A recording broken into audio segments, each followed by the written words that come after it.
छत्तीसगढ़ में धान खरीदी को लेकर अब तक तारीख तय नहीं हो पाई है और न ही धान खरीदी के लिए मंत्रिमंडलीय उप समिति की बैठक हो पाई है। ऐसे में प्रदेश कांग्रेस अध्यक्ष दीपक बैज ने मांग की है कि धान खरीदी 1 नवंबर से ही शुरू होनी चाहिए। बैज ने कहा है कि 1 नवंबर से खरीदी की घोषणा राज्य सरकार जल्द करे। साथ ही किसानों से 2 लाख मीट्रिक टन धान छत्तीसगढ़ सरकार खरीदे। बैज ने कहा कि धान उप समिति ने अभी तक कोई निर्णय नहीं लिया है, जिसके कारण किसानों में चिंता है।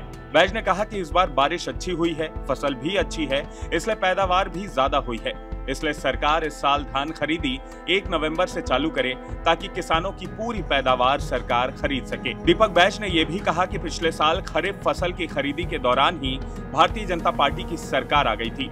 कांग्रेस की सरकार के कारण प्रदेश के किसानों ने इतिहास का सर्वाधिक धान उत्पादन किया। समर्थन मूल्य पर अब तक की सबसे ज्यादा 144,92,000 मीट्रिक टन खरीदी हुई। यह अनुमानित मात्रा 130 लाख मीट्रिक टन से 15 लाख मीट्रिक टन ज्यादा है। बैज ने कहा कि राज्य सरकार ने धान के भंडारण, मिलिंग और चावल के उपार्जन और भंडारण की कोई कार्य योजना नहीं बनाई। लचर सरकार के कुशासन के कारण इस बार धान की ना तो समय पर मिलिंग हुई और न ही खरीदी केंद्रों और संग्रहण केंद्रों पर बचे हुए धान की सुरक्षा की गई। ऐसे में अब सरकार इस साल की धान खरीदी से पहले रखरखाव की भी सही व्यवस्था कर ले। बिल्कुल, जिस तरह से इस समय छत्तीसगढ़ में बारिश अच्छी हुई, किसानों का फसल बहुत अच्छा है, इस कंडीशन में जिस तरह से सरकार ने निर्णय लिया है कि 15 नवंबर से धान खरीदी होना चाहिए, मैं समझता हूँ क्यों 15 नवंबर से, बल्कि 1 नवंबर से धान की खरीदी होना चाहिए। और दूसरी चीज़, प्रदेश में फसल अच्छा होने की वजह से इस समय किसानों को बाकी दानों को, कोचियाओं को बेचना न पड़े, इसलिए सरकार को धान खरीदी का लक्ष्य बढ़ाकर 200 लाख मीट्रिक टन करना चाहिए, खरीदी करना चाहिए, ताकि जिस तरह से ये सरकार किसानों से वादे करके आई है उस हिसाब से किसानों का एक एक दान खरीदना चाहिए। इसलिए हम लगातार मांग करते आ रहे हैं कि 1 नवंबर से धान खरीदी होना चाहिए। धान अभी देखिए, बहुत सारे धान अभी होना शुरुआत हो गया है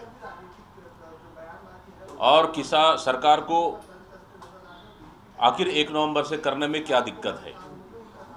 जिसका धान हुआ है, छोटा धान है, तो वो किसान आके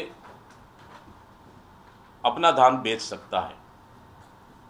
लेकिन सरकार किसानों की चिंता करना चाहिए, न कि सरकार को किसानों की खेत की ओर झांक के देखना चाहिए। आपको बता दें कि 2023 में धान खरीदी के बीच ही सत्ता में परिवर्तन हुआ था।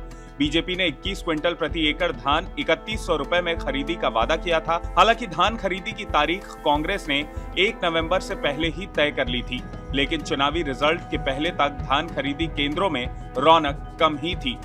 इसके बाद छत्तीसगढ़ सरकार ने किसानों से 21 क्विंटल प्रति एकड़ के मान से धान खरीदी की। 1 नवंबर से 4 फरवरी तक चले इस अभियान में 24,72,000 से ज्यादा किसानों ने 144.92 लाख टन धान खरीदी की। वहीं 2022 में 107.53 लाख धान की खरीदी हुई थी। अब देखना होगा कि राज्य सरकार आखिर अगली धान खरीदी की तारीख की घोषणा कब तक करती है। आज के लिए इस वीडियो में इतना ही। बने रहें खबर बेबाक के साथ।